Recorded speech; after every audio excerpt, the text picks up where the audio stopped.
يوم يعرف المجرمون بسيماهم فيؤخذ بالنواصي والأقدام.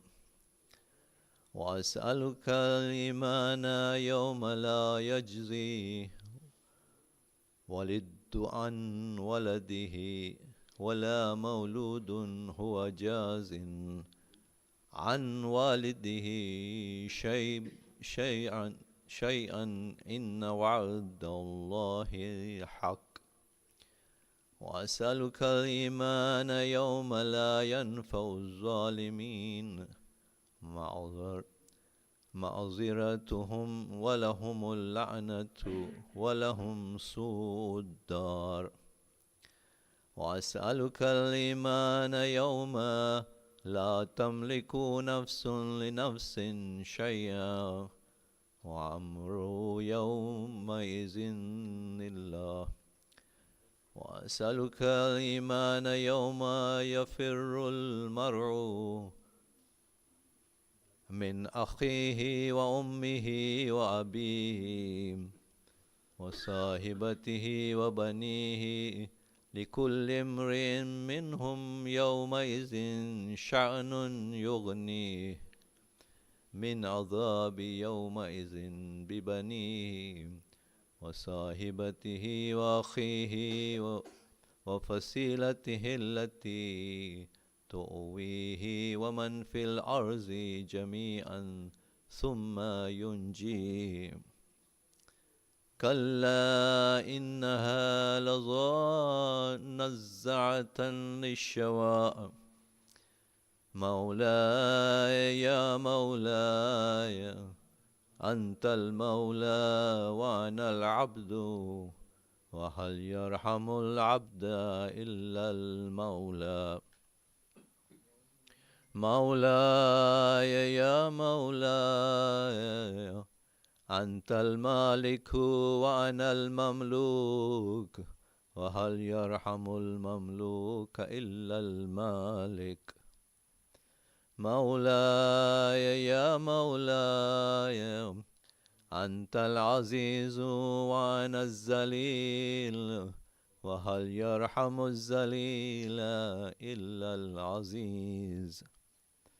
مولاي يا مولاي أنت الخالق وأنا المخلوق وهل يرحم المخلوق إلا الخالق. مولاي يا مولاي أنت العظيم وأنا الحقير وهل يرحم الحقير إلا العظيم.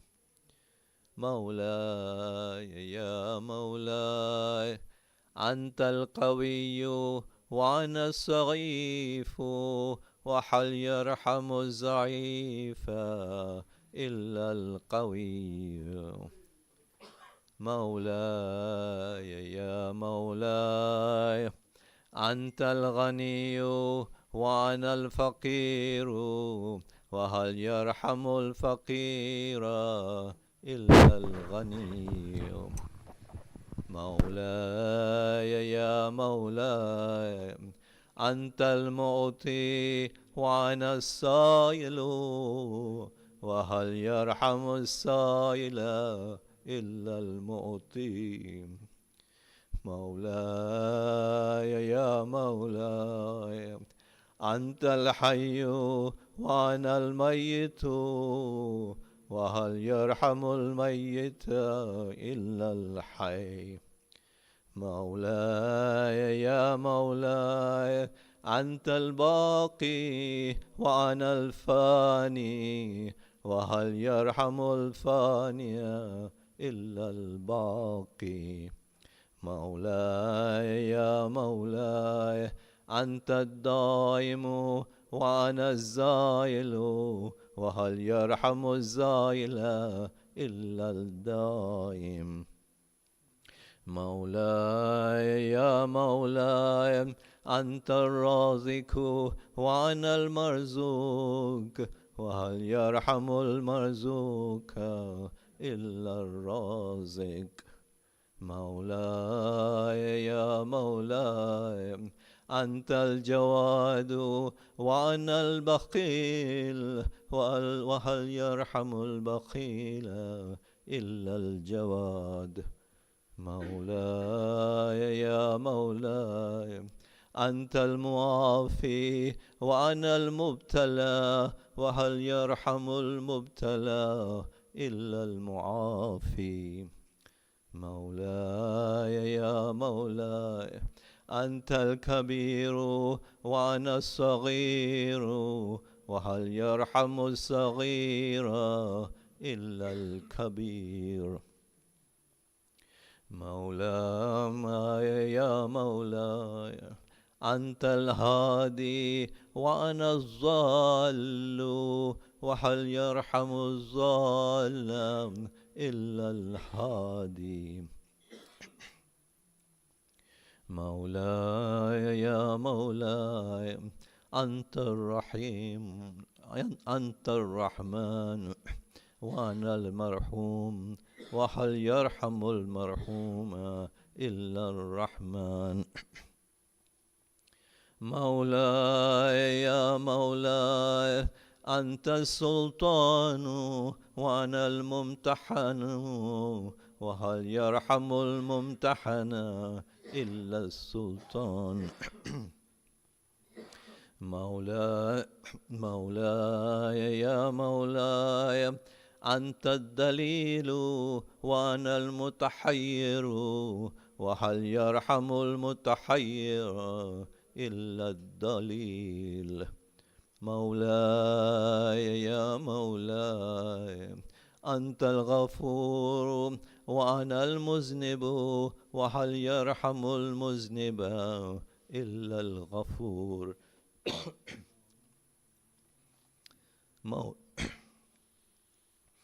مولاي يا مولاي أنت الغالب وأنا المغلوب وهل يرحم المغلوب إلا الغالب. مولاي يا مولاي أنت الرب وأنا المربوب وهل يرحم المربوب إلا الرب. مولاي يا مولاي أنت المتكبر وأنا الخاشع وهل يرحم الخاشع إلا المتكبر. مولاي يا مولاي ارحمني برحمتك وارزعني بجودك وكرمك وفضلك يا ذا الجود والإحسان والطول والامتنان. برحمتك يا أرحم الراحمين. صلوات محمد. سورة المباركة الفاتحة.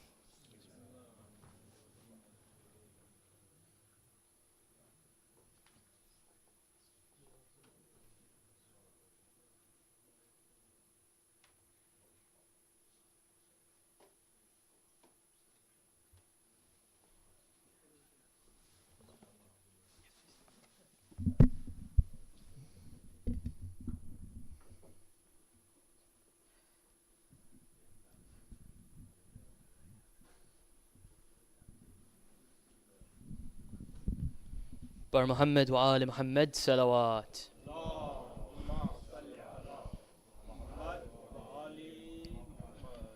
Dear brothers and sisters, on this day can we please recite Surah Fatiha for the following marhumin: the marhumin of the Chatu family, the Datu family, the Kara family, the Ali Dina family, Kul Marjaideen, Anwar Bhai Ramji Peta and family, Ali Bhai Jiwan and family, Akbar Ali Tajri and family, Nazar Ali Noor Muhammad and family, Hassan Ali Rajab Ali, Mrs. Kharoon Bhai Rajab Ali, Barul Rajab Ali, Abdullah Ghulam Hussain and family, Narjis Sulaiman Shivji and family, as well as Marhum Dawood Jafar, Marhuma Amina Bai Walji Rajbar, Marhuma Nazma Dawood Jafar, Marhum Ramzan Ali Ghulam Ali Moledina, Marhuma Fatima Bai Hussein Hassan Banji, Marhum Abdullah Bai Walji Rajbar, Muhammad Hussein Jairaj and family, Jeta Gokul and family, and Maulana Sayyid Shamim Musibtain Rizvi.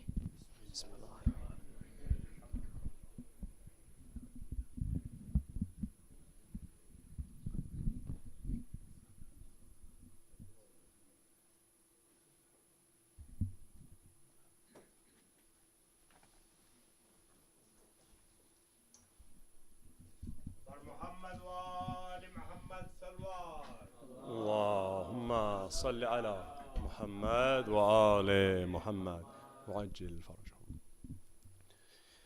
أعوذ بالله من الشيطان اللعين الرجيم. بسم الله الرحمن الرحيم. الحمد لله رب العالمين. الصلاة والسلام على سيد الأنبياء والمرسلين خاتم النبيين بالقاسم محمد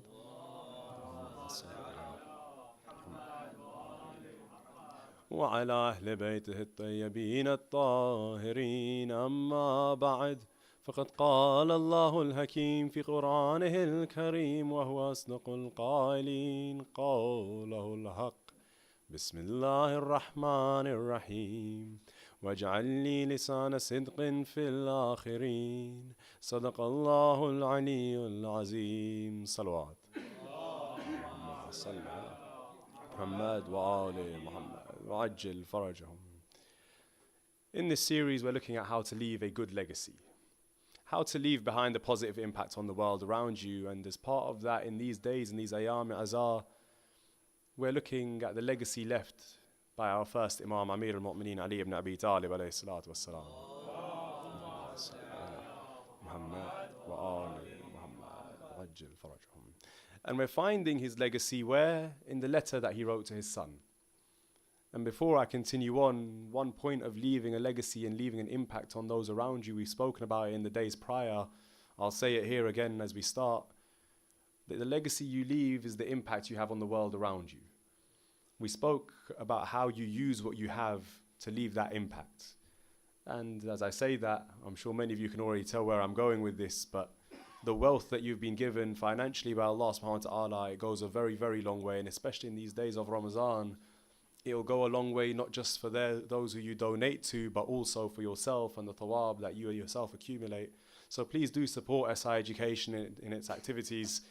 Not only do they have sessions like this, but Wednesday mornings there are also sessions for the elderly. I don't know if there's exclusive for the elderly, but generally that's the attendees. They also have, mashallah, some brilliant short courses that they've begun running. One has recently passed with Sheikh Zakaria, which was very well attended by a lot of young people in our community who found a lot of benefit from it. But all of this can only happen with your support. So inshallah, for those of you who are supporting, continue to do so. And for those of you who have not yet, take advantage of the fact that you have an opportunity here. Recite aloud salawat ala Muhammad wa ali Muhammad. Muhammad wa ali Muhammad wa ajjal farajhum. I'll continue where I left off yesterday, where Amir al-Mu'mineen is describing Allah subhanahu wa ta'ala to his son. He's telling Imam Hassan alayhi salam what Allah subhanahu wa ta'ala is like, and he's picked certain attributes about Allah subhanahu wa ta'ala. He's trying to describe Allah subhanahu wa ta'ala in a way that makes Allah subhanahu wa ta'ala's existence and presence in our lives absolutely explicit and clear. So how did he do that? What did he say? He said that the one who creates is also the one that annihilates. He says that the one who annihilates will also bring you back into existence. He said that Allah subhanahu wa ta'ala is the one who brings life from death and death from life. Reminding us, A, that Allah subhanahu wa ta'ala is where we have to return to. The afterlife is where we have to go eventually. This life is not permanent. Secondarily, he reminds us of the accountability on the Day of Judgment, on Yawm al-Qiyamah, telling us that, look, one day you will have to answer for what you have done, when Allah subhanahu wa ta'ala says the annihilator will also bring everything back into existence. Like we said yesterday, what he is saying is, remember the Day of Qiyamah, when everything that ceased to be will once again be brought back into existence. Why? for accountability, for questioning, so that each and every one of us has an opportunity to answer for what we did in this life. And then he finishes off that small segment by describing Allah subhanahu wa ta'ala again, but in an entirely different way. He says, the one who sends calamities is also the one who protects you from them. Ya Imam, what do we mean by this? Oftentimes when we look out at our lives and we see where calamities have befallen us, there's two approaches you can take to that calamity. There's two ways that you can process Allah subhanahu wa ta'ala's presence in your life at the time of a calamity. Many people, unfortunately, when they go through something difficult, when they go through a calamity, when they go through a trial or tribulation, what they will think, what they will do, is they'll turn around and they'll go, how can Allah subhanahu wa ta'ala let this happen to me? Ya Allah, why me? Or going further along that same route, how can there be a God who allows this to happen? How can a just God, a merciful God, a kind God let this happen to me? That's one direction you can take. And many of us will have seen this in our lives and in the lives of those around us, where calamity befalls someone and it shakes their faith and their iman so much so that people leave the faith as a result of the difficulties they go through. This is a reality. This does happen. We can't ignore it. We can't simply shun those people and say, no, those people are wrong. Well, I agree. The right way of thinking is different, but it's a path of thought, it's a train of thought that we do undertake, that people do see logic and rationale in, so we have to address that. The other path that you can take, the other train of thought that you can go down, is where you turn to Allah subhanahu wa ta'ala. You become closer with your Lord in that moment. Because see, and we spoke about this in the days that have gone, when something difficult befalls us, when a tragedy befalls us, when we go through a tough time, we turn to those who we love most. And we said it before when I mentioned it, I'll say the same thing again, the people who know this and feel this the most is who? Is our mothers. Your mother will testify more than anybody else. You are most likely to forget your parents, and in particular your mother, when life is going swimmingly, when everything is great, when you're enjoying yourself. You've gone on holiday, you're having the time of your life, you forgot to message your mother even once. But then when things get difficult, when times get tough, there's nobody you want more than your mother. There's nobody you look for more than your parents, because you turn to those people who you love and trust, and who you know love and trust you in your darkest times, in your most difficult times. The other train of thought we can take in a calamity is to turn back to our Lord. Ya Allah, everything right now is so difficult. I'm going through such a tough time, so let me fall on my musalla, let me drop my head in sajda, let me cry to my Lord. Man li ghayruk. Who do I have other than you? Who do I have other than my Lord? That's the other approach. Oh Allah, in this difficult time, I turn back to you. See, the Imam here is telling us, the one who sends calamities is also the one who protects you. But how? How can it be that the same person or the same entity, the same being, the same thing that sends me calamities is the same one that will protect me? Allah subhanahu wa ta'ala, either you send me these calamities because you want me to suffer, because you want me to go through difficulty, because you want me to be tested, whatever it is. Either you do that, or you're the one who stops them coming to me. How can you be both at the same time? But we see it in the Holy Quran. We see it in the Ahadith. We see it in the teachings of Islam. Islam is what I would call a religion of preventative nature. It prevents you from having these difficulties or from suffering the full consequence of those difficulties. It provides you with the support to see your way through those difficulties now. What do I mean by that? And let's look at some of the most common difficulties that we have in life.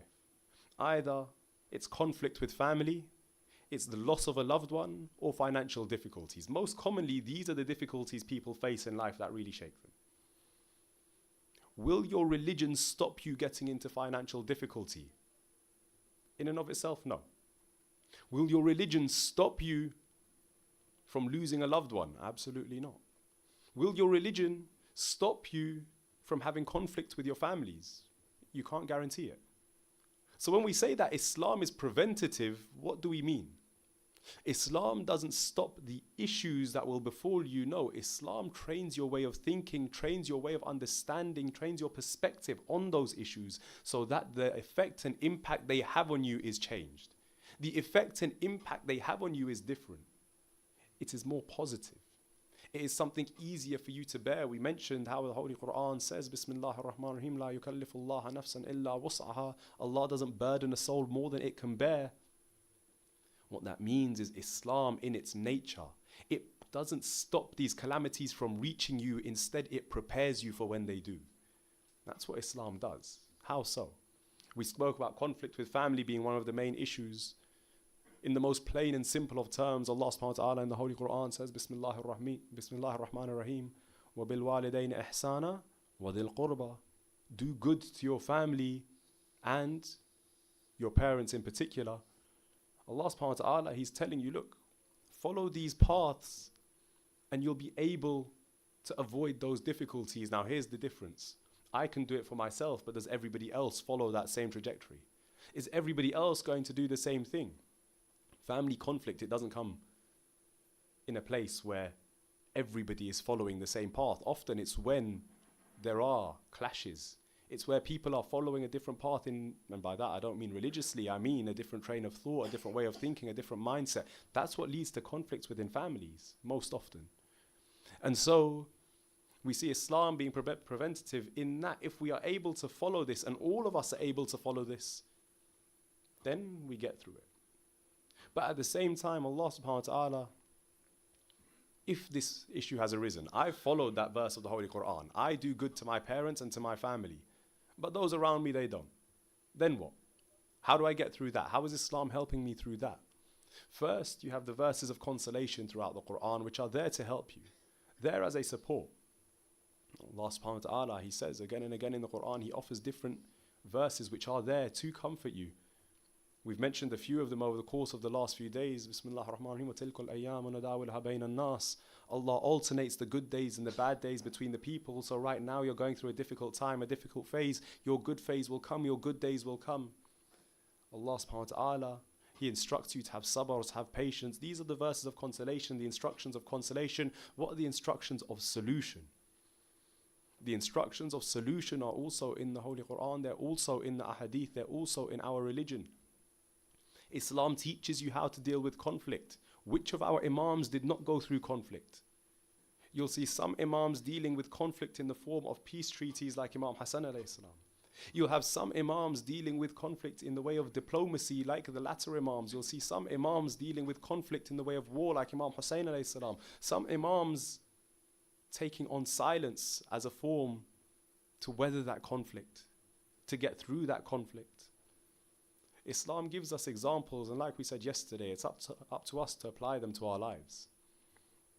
And then, what other difficulties do we face? We mentioned financial difficulties. What does Allah subhanahu wa ta'ala say about that? Bismillah ar-Rahman ar-Rahim. وَوَجَدَكَ عَائِلًا فَأَغْنَى. And we found you impoverished, we found you needy, and we gave you wealth. One of the greatest stresses that fall upon people, particularly in this country, is the stress of financial difficulty. Being able to find yourself financially comfortable is a great, great blessing. And for those of you who have that, you should never ever take it for granted. We should always remember that this is from Allah. He can take it at any moment. The one who sends calamities is also the one who protects you. Allah subhanahu wa ta'ala, He says, وَوَجَدَكَ عَائِلًا فَأَغْنَى. And we found you impoverished, we found you poor, and we made you rich. We made you wealthy. What is Allah subhanahu wa ta'ala talking about here? First of all, let's take it for literally what Allah subhanahu wa ta'ala is saying. Your rizq is in the hands of Allah subhanahu wa ta'ala. If you fret and you fear over your finances, take some solace in the fact that Allah subhanahu wa ta'ala is promising you, He will support you, He will get you through. But then what does He mean in a practical sense? When we actually look at this verse and the context behind it, what is Allah subhanahu wa ta'ala talking about? He is addressing our Holy Prophet Muhammad Mustafa sallallahu alayhi wa alihi wa sallam.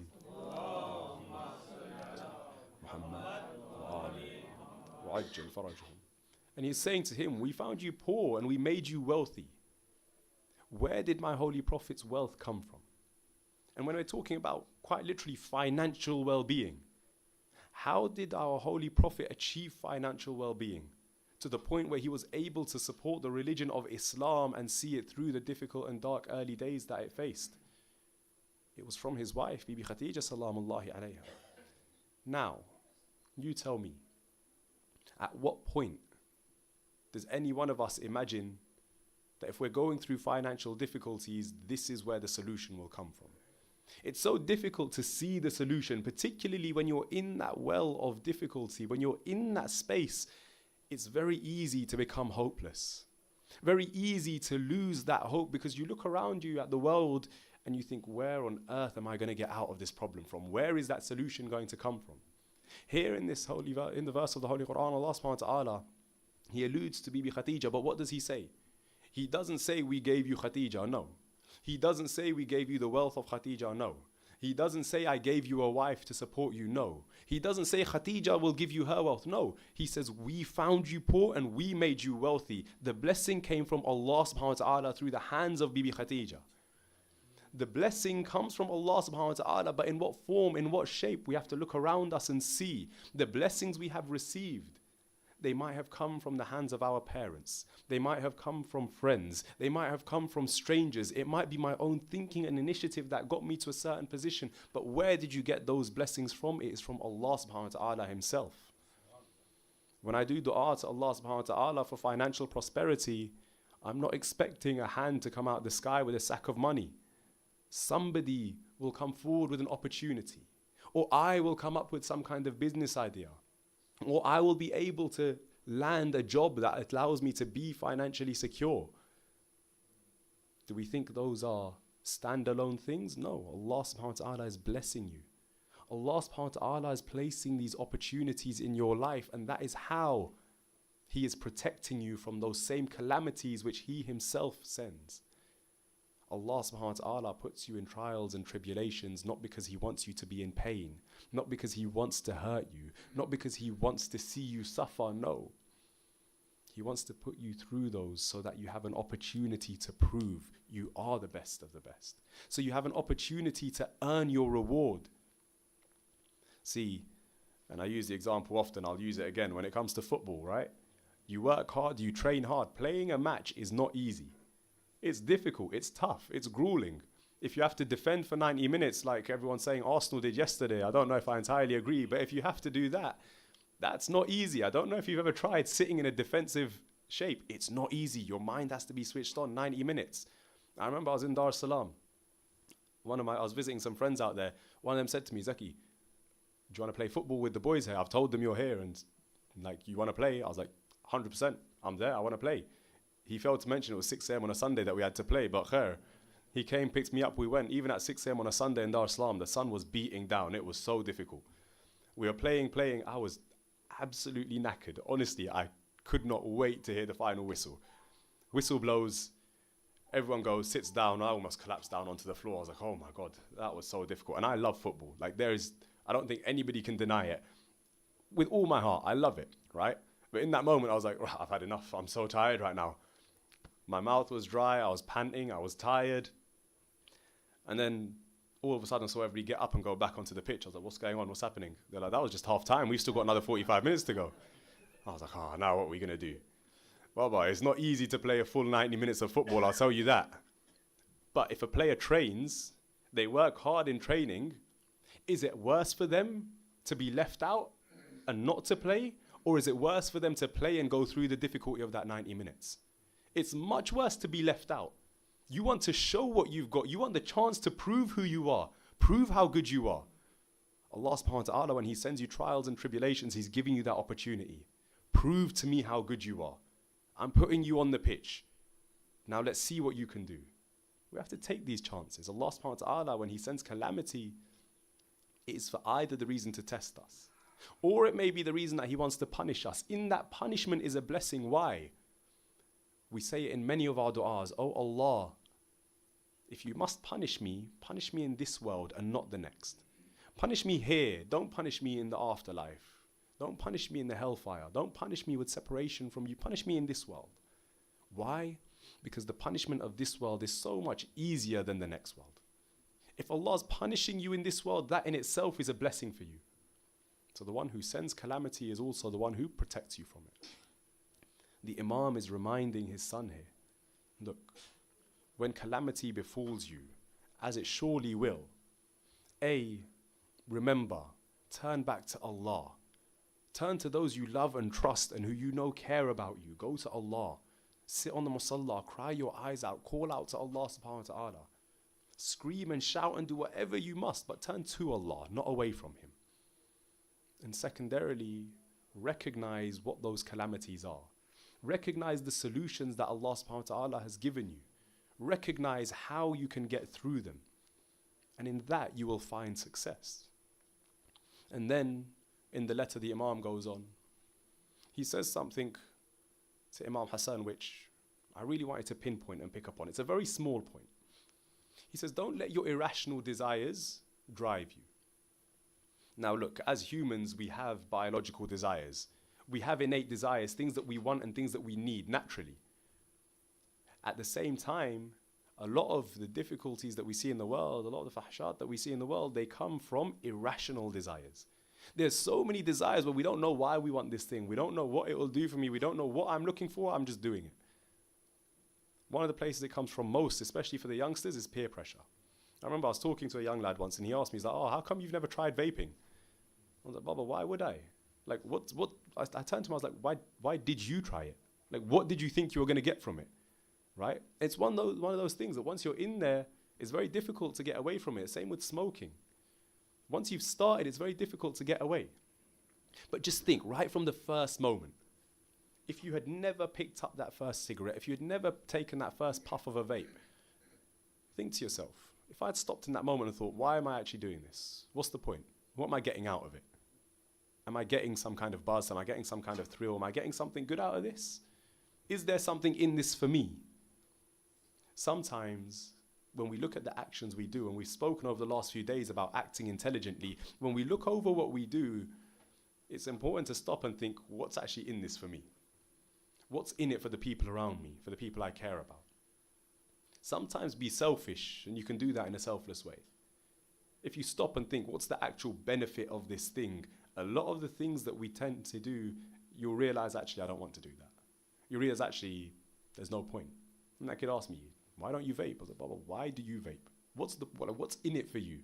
What are you getting out of it? He asked me, why have you never tried it? I was like, what was I going to get by trying it?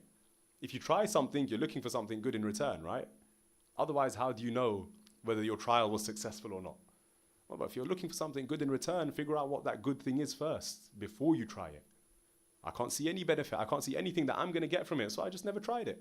And alhamdulillah, to this day, I haven't.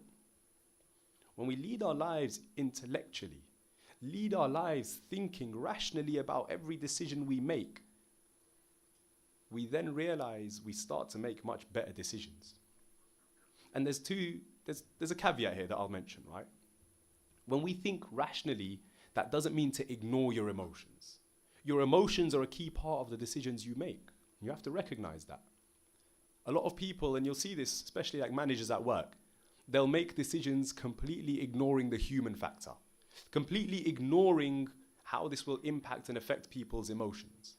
Now, that doesn't mean you should be led by emotion, but that means you take it into account and you factor it as well. So the Imam tells his son, do not be led by irrational desires. And then the Imam, and this is the final point I'll mention before we go on towards Masa'ib. The Imam is addressing his son. He's giving him all of these advices. He's already told him about how to recognize Allah subhanahu wa ta'ala. He's already told him how to lead his life in an intelligent way. What next does he say? Recite ala salawat ala Muhammad wa ali Muhammad.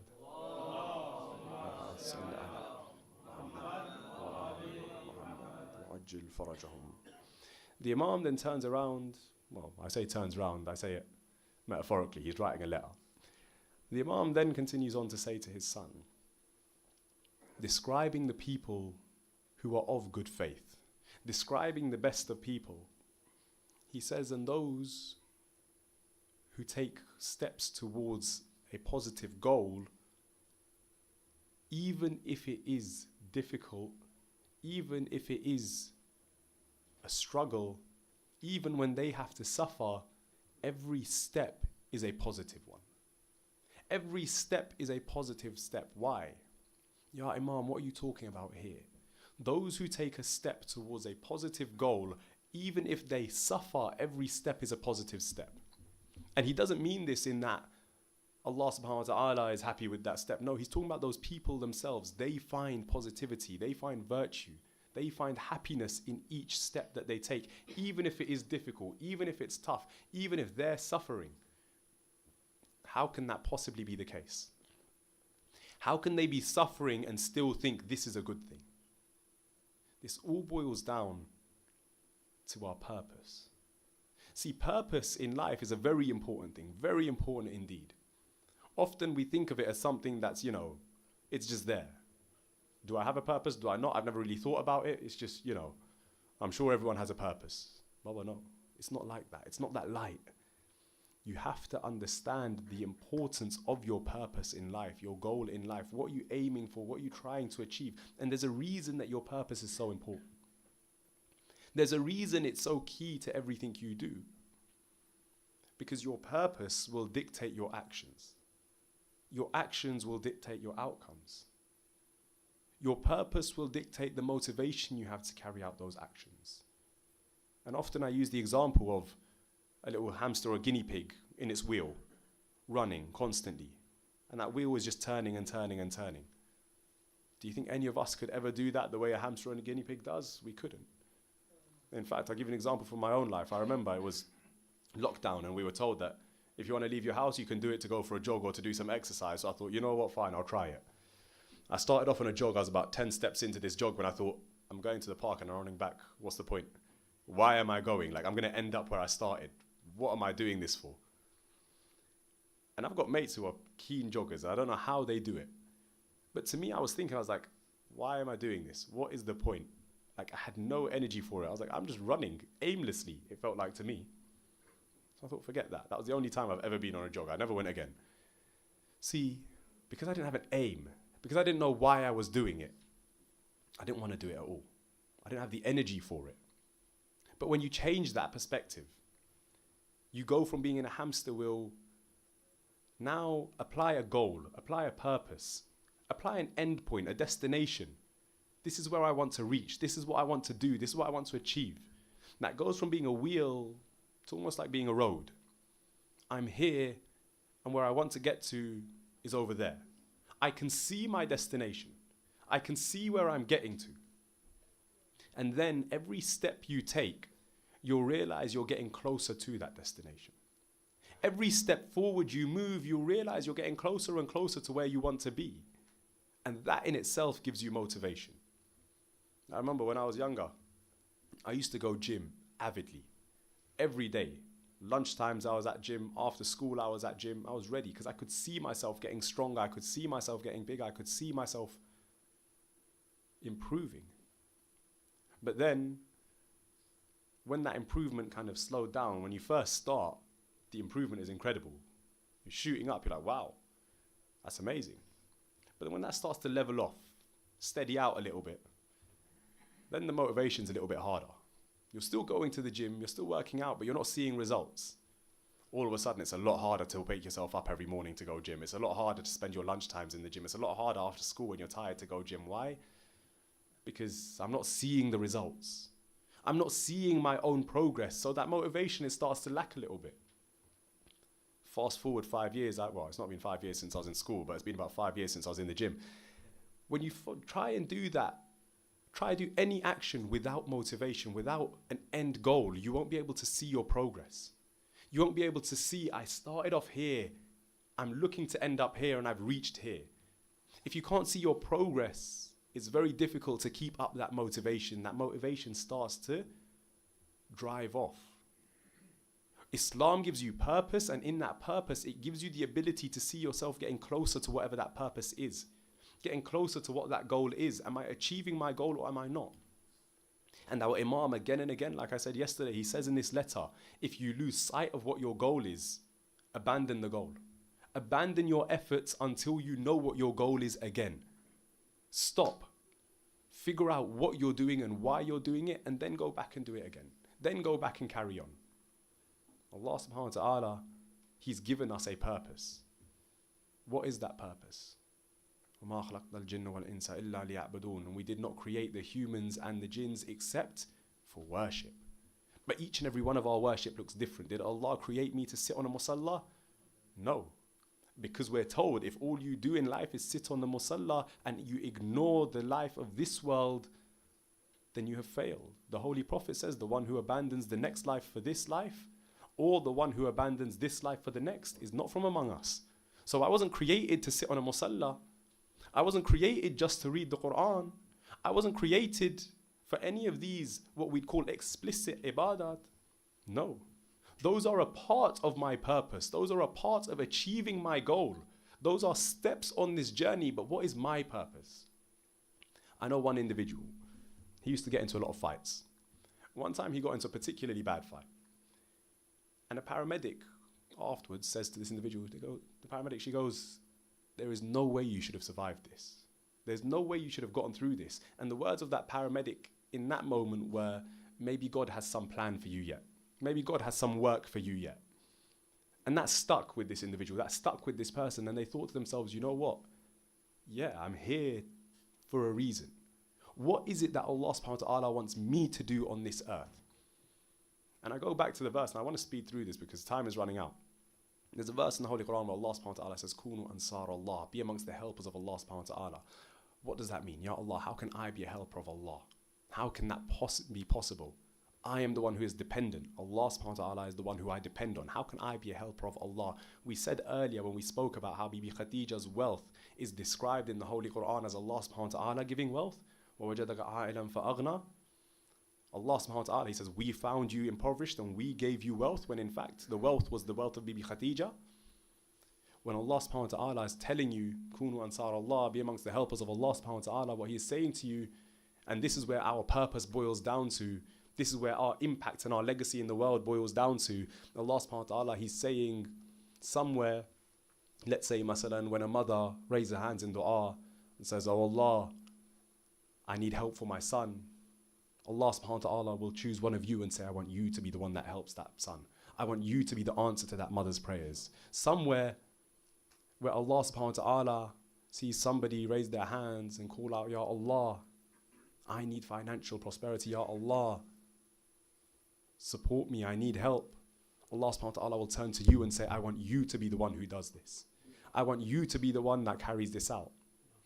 When Imam Ali alayhi salam is told to lie on the bistar, on the bed of Rasulullah, so that those who wish to attack Rasulullah come across the Imam instead of the Holy Prophet, when Imam Ali is given the order to lie on the bed of Rasulullah that night, and again I'm not going into the story, we don't have much time, what is the first thing he does? He goes into sajda and thanks Allah. Oh Allah, I thank you that you considered me worthy to be the one to carry this action out. Your purpose in life is to make sure that you have that positive impact, that positive legacy. How you go about that, that's a personal thing for each and every one of you to find. But look at the blessings that you've been given. What are you good at? What are your talents? What is it that you can contribute to the people around you and make sure that you do that? Therein you'll find your purpose. Recite aloud salawat ala Muhammad wa ali Muhammad. We have little time left, so I'll move towards Masaib. Tonight, we remember those final moments of Amir al-Mu'mineen's life. Tonight, we remember the final moments of my master's life. What did he do? How did those final moments pan out? How did they play out? We spoke yesterday about how the orphans all gathered in the city of Kufa to bring milk to their father, to Abul Aitam. Now, my master, my Mawla, he knows there is very little time left. He knows there is very little hope left. So what does he do? He gathers his family in his room. Mawla Ali is falling in and out of consciousness at this time. He gathers everyone in the room, all the children of the household. He calls forward Imam Hassan. He turns to Imam Hassan. He says, Hassan, look now. Your father is leaving you, Hassan. From this moment on, I declare you the protector of your family. He calls them forward one by one. He calls forward Hussein. He says, Hassan, make sure you look after my Hussein. He places the hand of Hussein in the hands of Hassan. He says, Hassan, I'm handing over my Hussein to you. He calls forward Muhammad Hanafiya. He places his hand in the hands of Hassan Mujtaba. He says, Hassan, I leave Muhammad in your protection. I don't know what pain must have gone through the heart of Ali when he calls forward Zainab. He places her hands in the hands of Hassan. He says, Hassan, I hand over my darling, my Zainab, to you. From here on, you are her protector. I don't know how he hands over the hands of Kulthum, but one by one, he hands over each and every one of his children to my Mawla Hassan. He places each of their hands in the hands of my Mawla. But before he reaches all of the children, my Mawla Ali once again falls out of consciousness. When he awakens, he hears the sound of a woman crying. He turns to Bibi Zainab. He says, Zainab, Zainab, who is it that is crying while your father is still alive? Ali is still in this world. Zainab, who is crying now? Bibi Zainab turns to her father. She says, our mother Bibi Baneen is in tears. Mawla Ali calls Bibi Baneen to him. As she approaches, he asks her, tell me, why do you cry, Bibi Baneen? She looks at Mawla Ali. She says, it is not my place. I do not wish to lodge any complaints. Mawla says, no, something has made you cry. Tell me, while Ali is still alive, he does not want to see you cry. What has hurt you? Tell me what is in your heart. Bibi Baneen turns to Mawla Ali. She says, you handed the hands of each and every one of your children into the hands of Hassan. There was only one who you left behind. You left my Abbas without anyone to look after him. You left my Abbas outside of the protection of Hassan. I saw the tears of Abbas. That is what made me cry. Mawla Ali, he calls Abbas forward. He says, Abbas, come to me. Mawla Abbas rushes forward.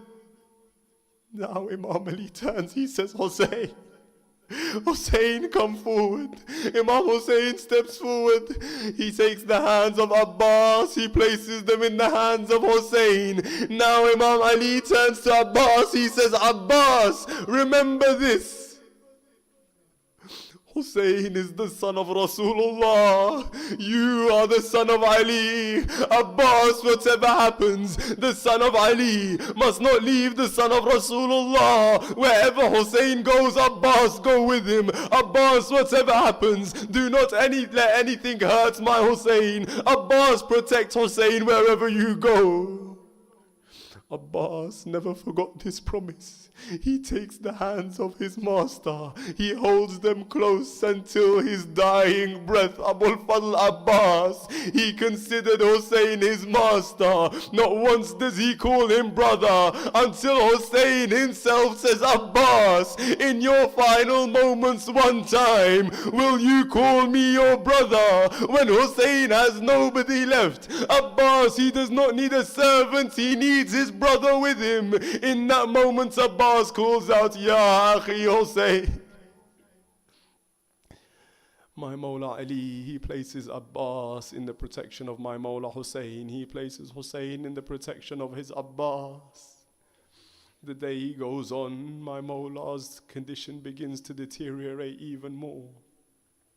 He then calls my Mawla Hassan forward and he tells him a few things about his janazah, how he wishes his funeral to be carried out. In this time, Mawla Hassan is holding his father. The head of Ali is in the lap of Hassan. My Mawla Ali turns to his son. He says, Hassan, Hassan, help me sit up.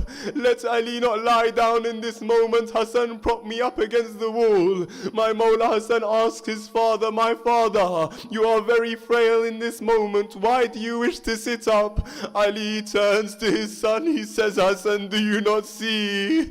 Muhammad Mustafa has entered the room. I cannot lie down in the presence of Rasulullah.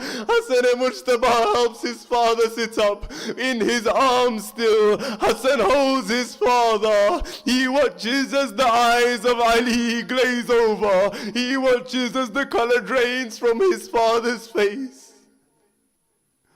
Ali's lips turn purple as Hassan hugs his father, holds him close, crying and weeping as Zainab and Kulthum enter the room. Hussein and Abbas enter the room.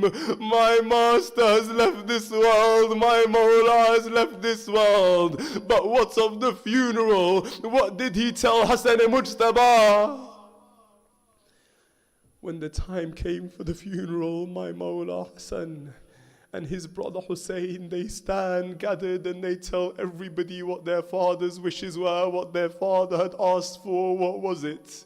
Mawla Ali asked for 4 coffins to be raised, to be sent to different places. He said, 1 coffin, Hassan, Hussein, you carry it, but don't let anybody else carry that 1 coffin. 2 people will come, they will help you. They will carry the coffin from one side, you carry it from the other. Then it was asked of my Imam Hassan, who was it that carried the coffin? He turns around and he says, one was Jibreel, the other was Mikael. They came to carry the coffin of Abul Hassan.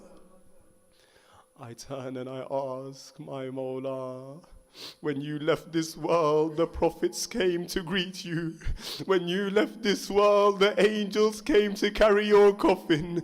But come to Karbala, when the time came for Hussein to give his sacrifice, Zahra stood there as Rasulullah turns to her. He says, Zahra, from here on, what happens is between you, Ali, Hassan and Hussein. Rasulullah will not watch Hussein give his life. Then Ali turns to Zahra. He says, Zahra, from here on it is between you, Hassan and Hussein. Ali will not witness what is about to happen. Mawla Hassan turns to Sayyida Zahra. He says, my mother, forgive me. From here on it is between you and Hussein. Hassan cannot watch as this is about to happen. Then Sayyida turns around. She calls out, Ya Allah, bear witness that when all the angels left Karbala, when the prophets left Karbala, when the Aimma left Karbala, Zahra stood standing by her Hussein.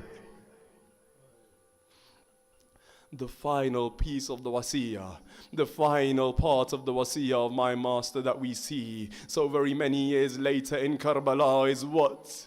Before my Mawla Hussein went out for his final battle, he called Zainab to him.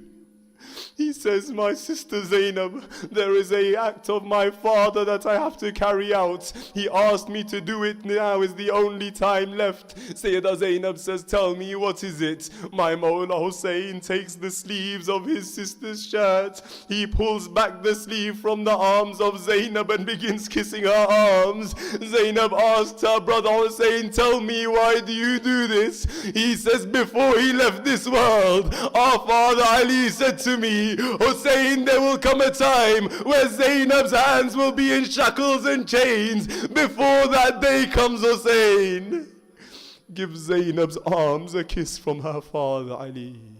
ألا لعنة الله على قوم الظالمين فسيعلم الذين ظلموا أي منقلب ينقلبون.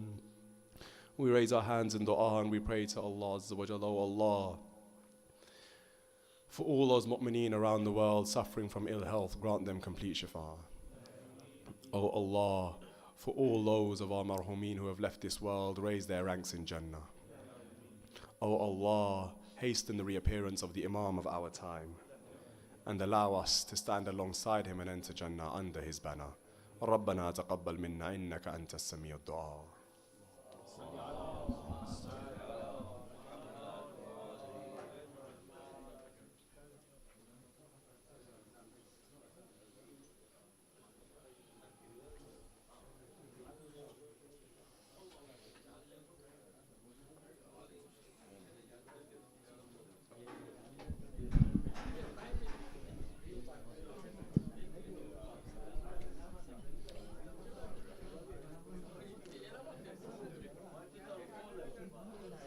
إن الله وملائكته يصلون على النبي يا أيها الذين آمنوا صلوا عليه وسلموا تسليما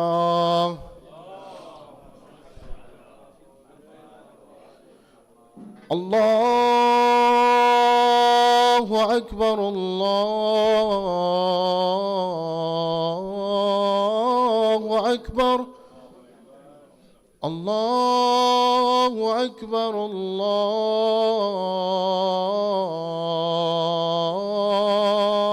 الله أكبر أشهد أن لا إله إلا الله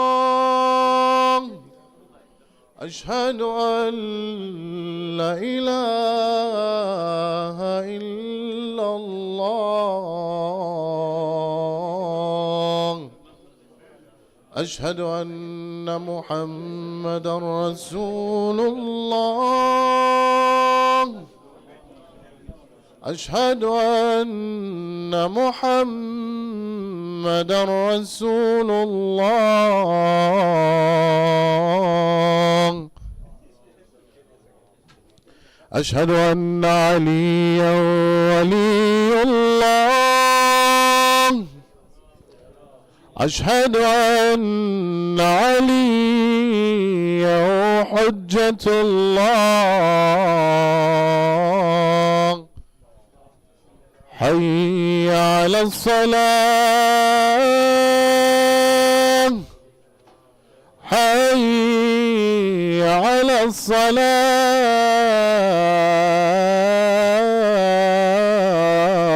الصلاة حي على الفلاح حي على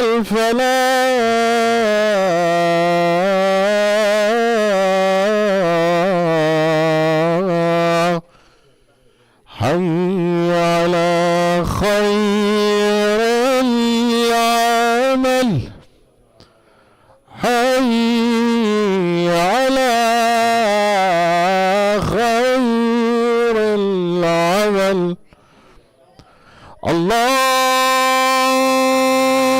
أكبر الله